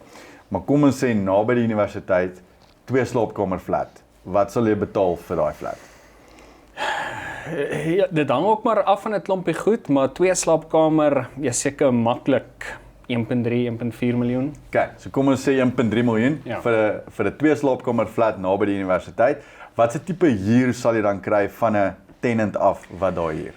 Ja, ek sou skat seker ek dink dit sal moeilik meer as 10. Kom ons sê 7,000 rand. So dis amper similar as Hatfield. Jy betaal 1.5 miljoen rand vir 'n flat in Hatfield naby die universiteit en jy sal so 7,000 rand se huur kry. Nou as jy net oor die berg ry, hier in Queenswood en in Kilner Park, kan ek 'n full title 3 slaapkamer huis koop vir 1.5 miljoen rand. Ja. Dan kan ek in daai huis kan ek 'n multi-let maak. Ek kan 8 tenants daar binne sit teen 'n 3,500 rand per maand. En dan het al hierdie huise gewoonlik soos 'n mini bachelor's flat in die agterjaar wat ek ook teen 5,000 rand 'n maand kan uitverhuur. So ek koop 'n eiendom vir 1.5 en ek bring omtrent 30,000 rand se huurinkomste in op daai eiendom. Waar die ou wat 'n flat koop vir 1.5 kan net 7 kry. En hy kan nie aanbou nie. Hy kan nie 'n muur insit nie. Daar's 'n body corporate, hy kan nie 'n venster of nog 'n deur insit. Baie flats kan jy nie eers aan die buitekant ander kleur verf nie. Jy kan nie as jou wasgoed op die stoep hang nie, dan kry jy fine. Waar met my full title property kan ek sê, hey, ek wil nog 2 kamers aansit. Ek teken dit op, ek dien die bouplanne in, dit word goedgekeur dat ek 2 kamers. Ek kan die dak afhaal en dubbelverdieping gaan. Ek kan 'n flat agteraan sit. Ek kan my huis change, ek kan my investment verbeter sodat ek 'n hoër return on investment kan kry. En dit is hoekom ek sê voltitel wen altyd vir deeltitel want ek het meer beheer en ek kan my investment beter bestuur. Waar met 'n deeltitel is jy oorgelaat aan die body corporate en whatever hulle besluite is en jy's ingeperk tussen net daai 4 mure. Wat baie mense nie verstaan nie, hulle koop in 'n estate 'n deeltitel, dan dink hulle dis hulle huis en hulle grond. Die yard is nie eers joune nie. Net die 4 mure van daai eiendom is joune. en daar's reëls betrokke daar. Waar as jy full title koop, besit jy daarom die grond. Ja. En ek weet nou nie presies hoe diep jy die grond besit. Tot Ja, in die ja, kern maar- van die aarde nie, maar Maar jy besit die grond. maar jy besit at least die Jy kan grond daarom 'n boom plant en met die huis daarop. Ja. So dit is hoekom ek altyd sê voltitel bo deeltitel. Die return on investment kan net nie compete nie. Okay, jy het nou 'n konsep genoem waarvan ek nie veel weet nie, is multilet. Nou en ek dink die average ou daar buite ook in Portugal sien maar baie ouens wat weer eens kom ons noem dit nou maar hulle dink dis beleggingseiendom, woonstelle en die tipe goed. Hulle sit nie eers noodwendig in Portugal nie, nog nooit die plek gesien nie.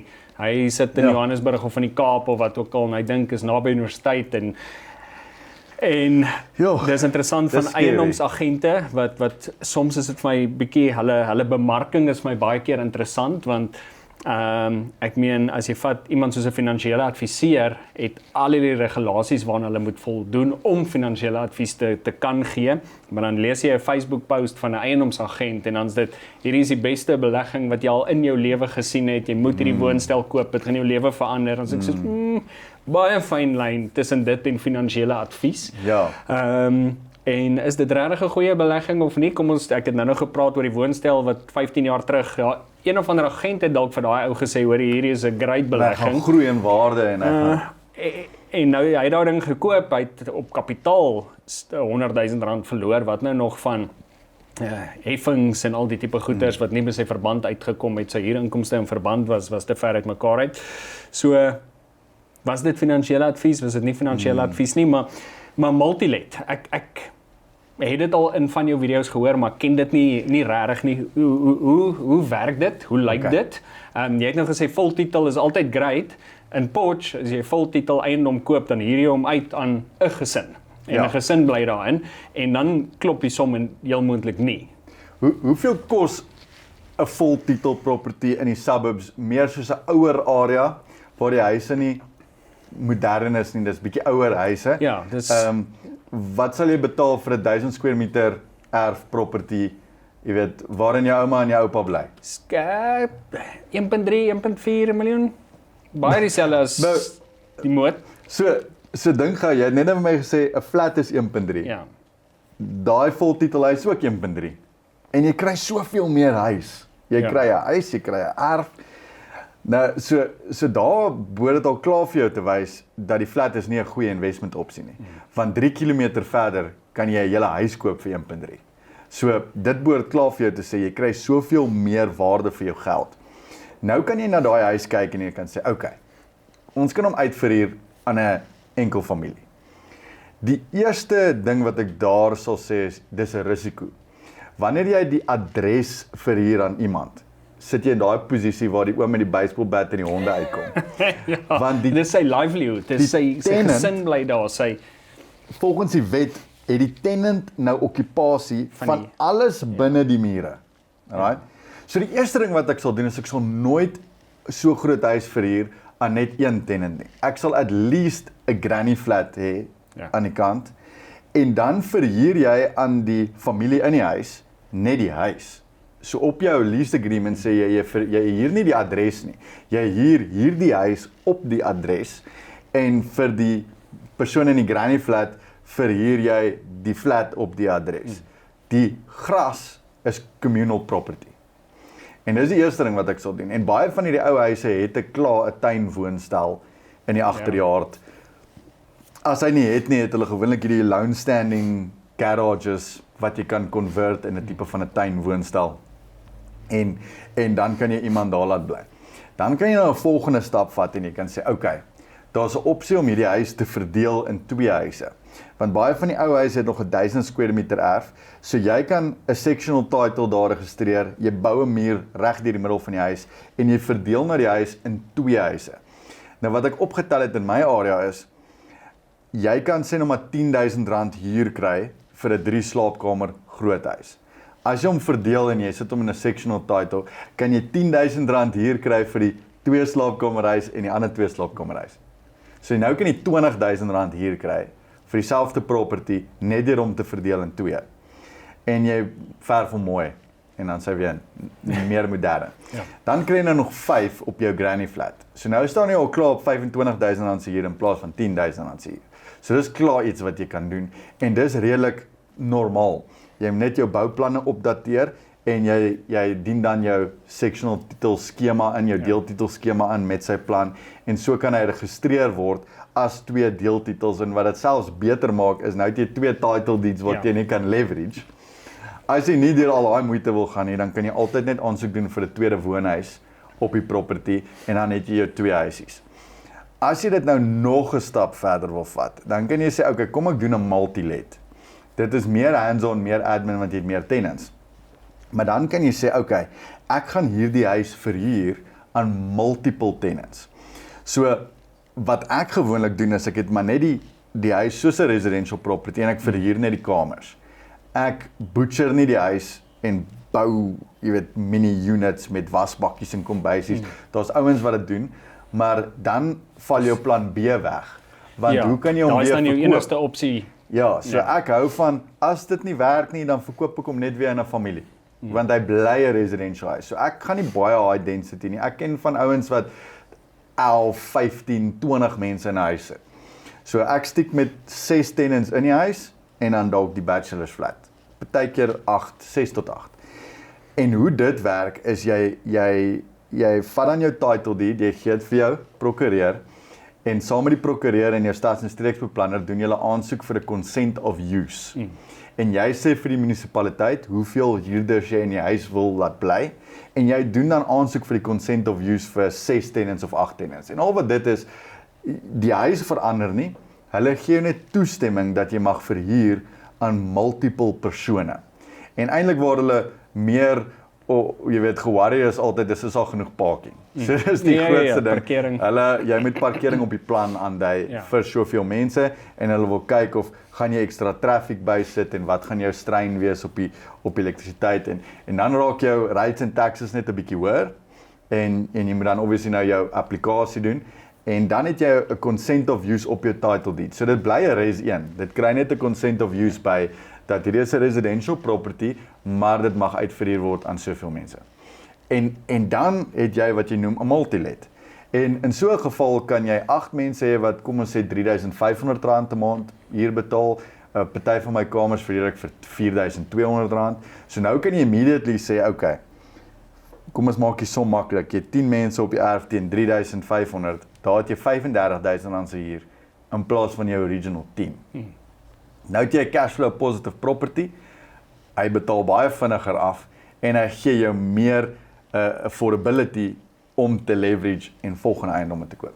So dit is die paar opsies wat ek sou sê jy kan doen met 'n gewone 3 slaapkamer huis. Die eerste opsie is om net at least 'n granny flat in die huis uit te verhuur. Dan kan jy al klaar jou inkomste vermeerder. Die volgende opsie is dan om nou 'n verdeling te doen met 'n tweede woonhuis aansoek of jy registreer 'n deeltitelskema. Die derde opsie is dan om nou te gaan en te sê jy gaan 'n multi-let doen met multiple tenants. En ek het al 'n paar van al hierdie tipe eiendomme gedoen en partykeer hang dit af waar is jy? As jy naby universiteit is of so iets of 'n besigheidsentrum of 'n mall, dan maak 'n multi-let sin. As jy naby die kuslyn is, dan gaan nie help jy maak 'n komine daar of iets nie. Jy wil daar dan net die huis verdeel in 2 sodat jy 2 huise het om uit te verhuur met 'n see-uitsig. Jy weet, so dit hang regtig af waar jy is, wat die mense is wat daar gaan huur, wat se tipe tenants jy graag wil hê en mee werk en dan kan jy kies wat jy wil doen, maar om 'n huis net so te los en dit uit te huur vir R10,000, jou somme gaan nie klop nie. En hier's waar ons kom by ons vorige komment, is dit regtig 'n belegging? As jy 'n negative cash flow het op 'n property, is dit regtig 'n belegging of is dit 'n liability? En eintlik is dit 'n liability, want jy betaal in op daai eiendom elke maand. En dis tipies wat die ou gedoen het waarvan jy die voorbeeld gebruik het. As 'n property positive cash flow, dan is dit 'n belegging, want hy sit geld in jou sak elke maand. En dis waar ons wil wees. En ongelukkig, dalk 100 jaar terug, kon jy 'n huis gekoop het en een familie ingesit het en jy het positive cash flow. Maar met die ekonomie wat ons vandag ervaar, met die inflasie, met die interest rates, met die property pryse, is ons nie in die posisie om 'n gewone familie in 'n huis te sit en positive te cashflow nie. Jy moet bietjie buite die boks dink. Jy moet bietjie, 'n plan maak. Jy moet bietjie anderste, aanbou, renovate, tipe verdelings en tipe goeders doen om by daai punt uit te kom. Jy het nou gepraat van multilet aansoek om toestemming te kry, consent of use en daai tipe goed. Ek wil myself weerspreek deur te sê, kry jou goed eerder reg aan die begin, sien jou prokureur en so nie. Maar ons munisipaliteite of daai departement by hulle is ook maar soms kan dit 'n storie wees. Is dit vir jou, het jy al gevind, moet mens maar eerder die toestemming upfront kry, of is dit beter om later jammer te sê, as om die toestemming upfront te kry? Ek weet nie van jou nie, maar ek like om lekker te slaap in die aand. So ek wil nie in 'n posisie wees waar ek heeldag stres oor goed nie. So ek sê altyd, as jy property bou vir die volgende generasies en hierdie is 'n long-term goal, dan gaan 'n jaar of 2 wat jy moet wag vir iets nie 'n effek hê op die langtermyn doel waarna jy werk nie. So hou dit in gedagte. Jy wil dit die regte fondasie hê, jy wil dit op die regte manier doen, want jy speel nie hier in die kort termyn nie. As jy in die kort termyn, jy wil gou inkom en jy wil geld maak uit hierdie deal uit en quick money maak en dan wil jy weer die property verkoop, dan gaan jy 10 in corners begin kat en jy gaan begin goed doen op so 'n manier, want jy wil net deurkom. Maar as jy 'n plan het van aksie vir 4 generasies, dan kan jy nie corners kat nie. If you play the long-term game, dan verander dit. En dan raak daai 2 jaar weglaatbaar. As jy dink jy gaan hierdie eiendom 100 jaar hê, dan is 'n jaar wat jy moet wag vir toestemming goed weglaatbaar. Ek werk met stads- en streeksbeplanners in Potch en ons sien dit maar baie, waar ouens, hulle doen al iets vir 3 jaar of hoe hulle, en nou moet ons die aansoeke doen en consent of use kry, of hulle wil nou, hulle het al klaar die plekke, die muur ingesit en alles en nou wil hulle 3 jaar later onderverdeel en moet nou die toestemming gaan kry en so dit gebeur baie. Dit kan 'n gevaarlike storie wees. Imagine jy het nou al jou geld, want wat gewoonlik gebeur wat ouens doen is hulle koop die property 100% lening, dan vat hulle al hulle kapitaal wat hulle het en dis nou hulle pensioenfonds of hulle spaargeld en hulle gebruik dit vir die renovation. Nou imagine jy moet daai renovation weer afbreek. Yes. Dan is al jou kapitaal wat jy opgebou het, jou hele lewe weg. Ja. So daar is jou risiko. Die risiko is nie by die huislening nie. Want as jy nie die lening kan betaal nie, vat die bank net weer die huis. Jou risiko lê nie daar nie. Jou risiko lê by die kapitaal wat jy investeer in die huis. Daar is jou risiko. So as jy wil risiko beperk, moet jy seker maak dit wat jy investeer, kan iemand anders nie kom en sê jy moet weer afbreek nie. Ja. So daai is jou risiko gedeelte. Nee, en ek meen, ons het nou van SARS gepraat, munisipaliteite, ek meen, daar is penalties vir al hierdie tipe goed, en hulle, daai tipe organisasies is lief, lief vir penalties. So jy sit jouself op risiko, en soos jy sê, ek meen, daai kapitaal gaan jou eie geld wees, uit jou eie sak uit, heel moontlik, wat baie mense daar indruk. En dit is dan op risiko. Ja, ek kan jou 'n voorbeeld gee. In Waverley het ek 'n huis, wat ek het die aansoek klaar gedoen vir die consent of use. Ek het die bouplanne ingedien, maar vir nou is daar 'n familie wat bly in die huis en 'n koppel wat bly in die woonstel. En hulle betaal my huur en hulle gaan aan en hulle bly daar. Wanneer al daai dokumente deurkom en ek het my papiere, dan cancel ek die lease agreements en dan gaan ons voort met die multi-let. Maar wat ek net sal sê is, maak seker jy het at least iemand in die granny flat. En meeste van die huise in daar wat so oud is, het 'n granny flat. En ek dink daar kan jy at least sê, ek het ouma in die granny flat en ek het iemand anders, of ek het 'n student in die granny flat en ek het 'n ander familie in die huis, want dit gee jou at least toegang tot die property. Ja. En dit minimaliseer ook jou risiko daar. Jy het nou gesê, obviously, mens koop baie eiendomme met die bank se geld, jy het 'n verband, maar hoe hanteer jy jou verbande? Laat jy hom nou maar net elke maand jy betaal die paaiement wat hy is. Ons weet natuurlik met amortization, hoe meer jy in die verband indruk, hoe vinniger betaal jy hom af, hoe meer spaar jy op die rente, maar as dit nie jou geld, wel, dit is jou geld op 'n manier, maar hoe werk jy met jou verbande? Laat jy hom nou maar die 20 jaar uitloop, betaal die paaiement 'n maand, of sit jy ietsie ekstra in as daar ietsie ekstra is? Ja, ek sit baie ekstra in. Ja. So die plan is om te kan leverage teen jou eiendomme. So op elke eiendom registreer ek die volle waarde van die eiendom as 'n flexiebond. So dit beteken ek het access as ek 'n 2 miljoen rand se eiendom koop, dan wel deesdae koop ek baie van my eiendomme cash, want ek leverage aan eiendomme. So ek kom in en ek sê ek koop hierdie eiendom vir 2 miljoen rand cash. Van die verbandsdae. Dan register ek 'n verband teen die property vir die volle waarde van 2 miljoen. Nou lê daai flexiebond daar. Dan kan ek van daai geld gebruik om nog eiendomme te koop of om eiendomme te renovate. Die res los ek daarin. So en dit limit my rente wat ek betaal. En op die einde van die dag wil jy cash available hê om as 'n deal oor jou tafel te kom te kan sê go for it. So ek sou sê as jy nou die eerste eiendom koop, betaal baie meer af as wat van jou verwag word. Want vir alles wat jy meer betaal as wat van jou verwag word op daardie stadium, kan jy weer uittrek in die flexiebond. So jy kan dit weer gebruik. So dit raak soos jou eie minibank wat jy kan utilize. Wees net versigtig vir overleveraging en overexposure. En dit kan ons leer deur die Dave Ramsey storie. Hy het geoverleverage en hy het amper sy hele portefeulje verloor. So my reël en dit wat ek teach op Eiendom Akademie is, jy leverage nooit meer as 50% van jou portefeulje nie. So as jy 2 huise het wat elkeen 1 miljoen rand werd is, dan mag jy net 1 miljoen skuld. Ja.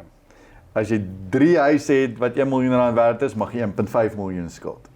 My persoonlike exposure was vroeër hierdie jaar op so 42% gewees, want ek het baie gekoop, maar dit is nou weer terug op 38%. Want ek het my ma en my pa en my broer wat ek employ in my besigheid. So ek kan nie daai tipe risiko vat nie.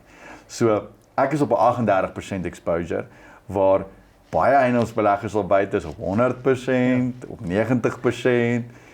Dis 'n scary plek om te wees. En dis die ding, ek meen as daai kaarthuisie is een kaart val die hele huisie in mekaar en dan kom ons dalk nou weer vol sirkel by daai ou het iewers persoonlik borg geteken by 'n bank vir 'n ding of sy ma het of sy pa het of iets en dan net die nag. Of jy is dalk binne 'n gemeenskap van goedere getroud of iets. So mens wil nooit in daai situasie kom nie. Ja, want as jy die een huis verloor, gaan jy hom teen verloor teen 'n baie verminderde waarde as wat hy werd is. En dan is dit 'n domino effek, want nou, en dis wat met Dave Ramsey gebeur het. Hy het, kom ons sê vir 800 000 rand huisies gekoop. Sy waarde het geval in 2008 na 600 000 rand toe. Hy het die volle waarde geskuld, maar sy tenants het nie betaal nie. Toe moes hy die huise begin verkoop, maar elke huis wat hy verkoop hy teen 600, maar hy skuld nog 800. Ja. So hy het 'n minus van 200 wat hy bysit met elke huis. En dis 'n domino effek waarin jy nie wil wees nie. So ring-fence jou property, sit dit in die regte strukture en maak seker jy beperk jou risiko. Nee, en ek meen mense, daar's soveel maniere wat die tipe goed kan verkeerd gaan en mense besef dit nie noodwendig altyd nie, want wat ook gebeur is jy al is dit jou blyhuis, mense koop jou primêre woning, gewoonlik maar in hulle persoonlike naam en die verband en die waarde van die eiendom is pretty much maar dieselfde en dan iewers 2 jaar, 3 jaar down the line is jy soos okay, yes, load shedding of so en nou wil ons bietjie solar of dit of die of daai en dan neem ons 'n tweede verband uit op die huis. En nou is die verbande meer as die waarde van die huis en nou gebeur iets, wat ook al die iets is en nou moet ons die huis verkoop. Maar nou is die huis se waarde minder as wat die verband is en dit is 'n fenominale probleem, want die bank soek hulle geld. Ja. En hulle gaan nie wegstap en sê ons is happy daarmee dat jy 200 000 te min het of 300 000 rand te min het of so nie. En ek meen dan kom dit nou weer by ons as oordragsprokureurs en dan sit 'n gemors. En jy sien baie van dit. Man, daarom nie so baie nie, but it happens. So baie van daai en daar's nou verskillende forme maar van distressed sales. So jy kry nou jou distressed sale wat dit nou al by legal is. Dit is nou al 'n regsaangeleentheid waar die bank gaan nou die huis verkoop. Dan vat die bank die nok baie keer wat nou soos oor hulle is nou deur die hele dagvaarproses. Hulle het 'n hofbevel gekry om die huis te mag verkoop en so en dan verkoop hulle hom. En as hulle nou argumentsontaal by die verband was 1 miljoen en hulle kry 600 vir die huis, it is what it is. Hulle het ook nou maar hulle risiko gevat. Maar voor mens daar kom kan dit nou maar half, kom ons noem dit nou maar distressed sale wees, hierdie ou moet nou verkoop. en dan vir 'n minder bedrag, dan hoop jy nou maar jy die cash, maar gewoonlik as jy in daai posisie is, het jy nie die cash om daai shortfall te betaal nie.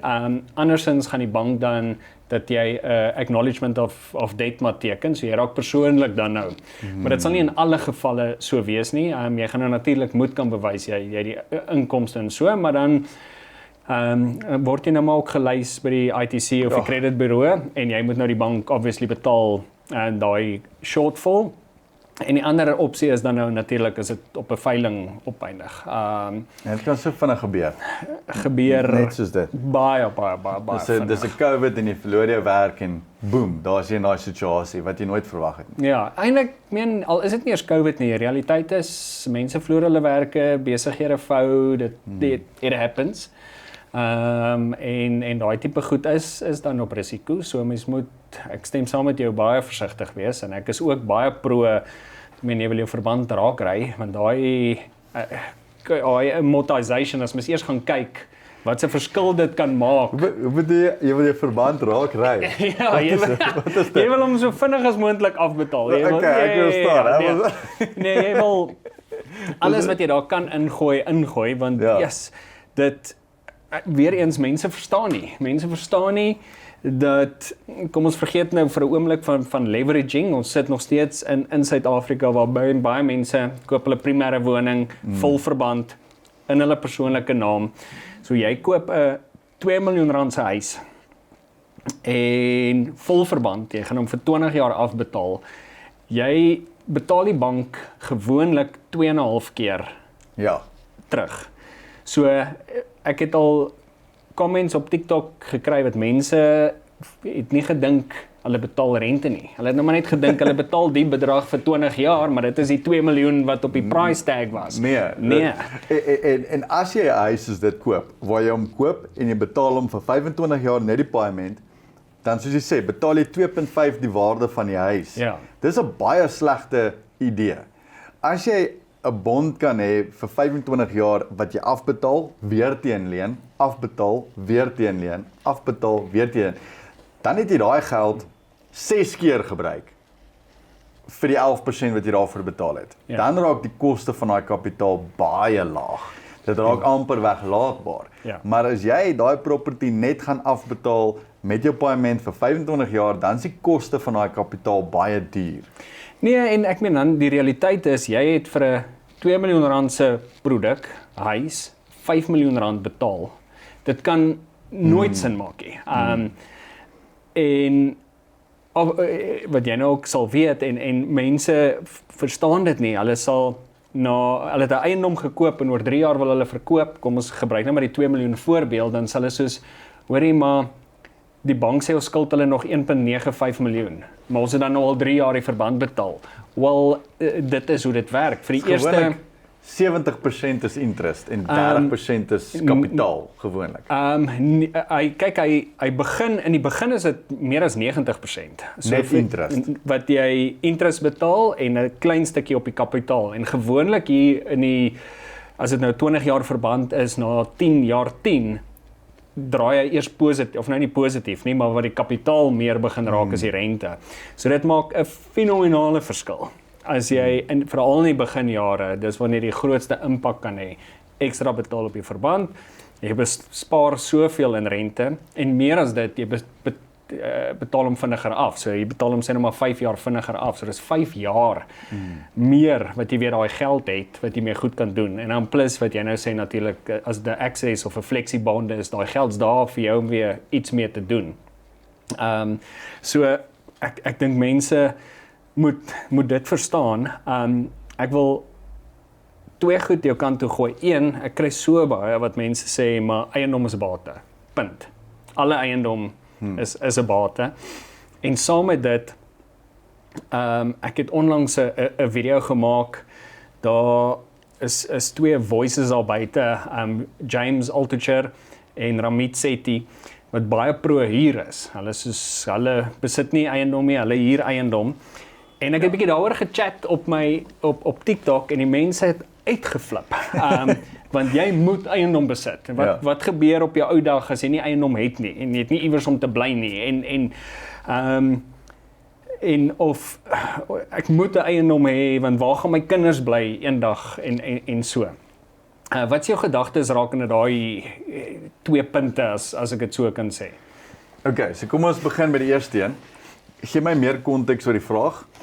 Okay, daar en ek dink ons het al bietjie daaraan geraak, maar die ding van eiendom is 'n bate. Alle eiendom, as jy moet eiendom besit en ek dink daar is so 'n ding in Suid-Afrika, dis jy klaar skool, gaan universiteit toe, koop 'n eiendom, moet hom in jou persoonlike naam koop, jy en jou vrou gaan daar bly, kinders Okay. en ek dink ons raak meer educated, soos jy sê, okay, daar moet daar 'n bietjie kapitale groei wees, daar moet daar 'n bietjie positiewe cashflow wees en so. Dink jy alle eiendom is 'n bate? Nee, ek dink 'n definisie van 'n bate is iets wat geld in jou sak sit elke maand, iets wat vir jou groei gee in jou net worth. As jy inbetaal op 'n eiendom elke maand, sal ek nie sê dis 'n bate nie, want jy's besig om geld uit jou sak uit te vat elke maand. So dit raak dan 'n liability. As jy kom by jou primary residence, moet jy jouself vra, sit hierdie huis geld in my sak in of haal dit geld uit my sak uit? Nou meeste mense se primary residence is 'n baie meer fancy huis wat nie is vir investors purposes nie en hy haal geld uit hulle sak uit. As ek nou kyk na my primary residence, al my investment properties is soos bare minimum vir ROI. Jy weet die vloer, die tafel, dis soos maar by die huis waar ek bly, het ek 'n mooi staal struktuur, ek het nice handles op die deurkassies, ek het die mooiste teëls in die kombuis, ek het die duurste stoof, die duurste ligte, jy weet, so daardie property kos my baie geld en dit is eintlik 'n liability. Dit is iets wat ek sê, hey, ek het nou my geld gemaak uit my rental properties uit, ek het geld gemaak uit my portefeulje uit, ek wil nou vir my ietsie nice koop, soos jou nice kar wat jy wil hê, of jou watch, of jou skoene, of jou huis dan waarin jy self bly. Daar is dit baie belangrik om te besef, moenie daai liability koop as jou eerste property nie. Baie mense koop hulle eerste property as die property waarin hulle bly. Ja. Nou sit hulle self terug vir 25 jaar. Hulle affordability is weg, want hulle het nie affordability om nou nog investment properties te koop nie, want hulle het hulle affordability uitgemax op hulle primary residence, en nou moet hulle dit betaal vir 25 jaar. So, in daai geval sal ek sê is 'n liability. As jou primary residence kan genoeg kapitaal appreciate om jou net wealth, jou net waarde, jou net wealth te groei in die 10 jaar wat jy daar gaan bly. En as jy kan wegstap en sê, ek het soveel betaal vir hierdie eiendom, dit het my soveel gekos per maand om hier te bly, met al daai kostes in ag geneem, kan ek hom verkoop vir meer, of ek kan hom los vir die volgende generasie vir meer, dan kan dit 'n bate wees. So ek sê altyd, vir jou primary residence, koop in 'n area wat definitief baie capital appreciation gaan sien oor die volgende 20 jaar.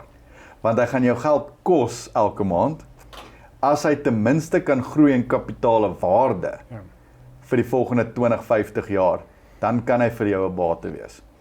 Investment properties is slegs 'n bate as jy nie inbetaal op hom nie. So die ouens wat die flats koop en inbetaal, ek was nou nog by 'n property investment seminar en die ou wat gepraat het op die stage het gesê, na 5 jaar behoort jy gelyk te breek op hierdie eiendom. En ek het amper van my stoel afgeval en daar's 500 mense daar wat sê, "Yay!" En ek is soos van, wat doen julle?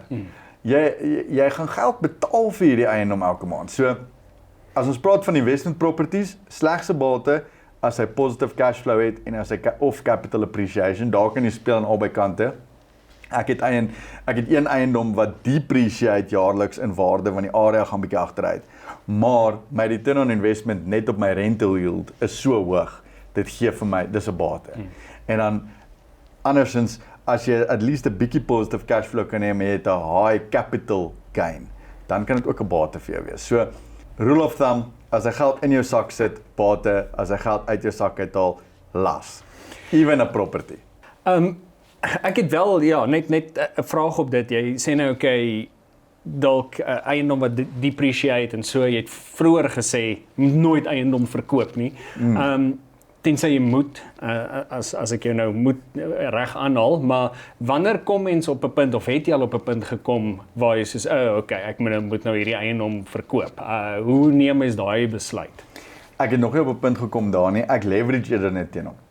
Kyk, as jy daai property wil leverage, en jy verkoop hom aan 'n struktuur, dan kan jy mos besluit wat se koopprys. Wie bepaal die waarde van hierdie koppie?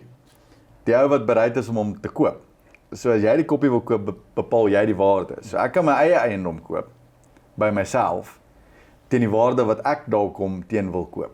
En solank as wat die bank se inspekteur happy is om daai waarde te back, kan ek hom eerder leverage en so kan ek die geld uit hom uithaal en ek gebruik hom net letterlik as 'n mini bank om geld uit hom uit te haal. Al staan hy daar, al depreciate hy 'n bietjie. Dis fine. Ek het die volle waarde van daai ding wat ek kan gebruik om nog eiendomme te koop in beter areas. En ons kan 100% eerlik met onsself wees. Property gaan deur cycles waar dit baie keer depreciate. Maar as jy kyk na property in die laaste 1000 jaar, is daar nie een instance waar hy afgegaan het vir meer as 50 jaar op slag nie.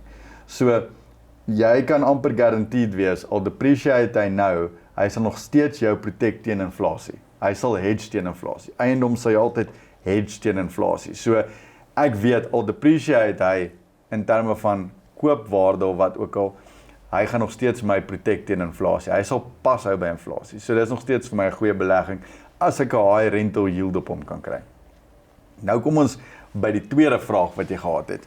En die tweede vraag was nou weer net ek hom vergeet. Nee, dit is ek dink weer eens en ek dink die vraag antwoord homself eintlik uit ons gesprek uit tot hier is soos ek gesê het, ek het bietjie gesels oor eers maar kan dit beter wees om te huur as om te koop en so. En baie kwaai mense op in my comments gehad van eiendom bied vir hulle sekuriteit. En hulle die kinders gaan daar bly waar gaan die kinders eendag bly of waar gaan die familie bly of waar gaan hulle op hulle ou dag bly wat vir my 'n weird konsep is want meeste ou mense bly nie in die eiendom waar hulle gebly het nie.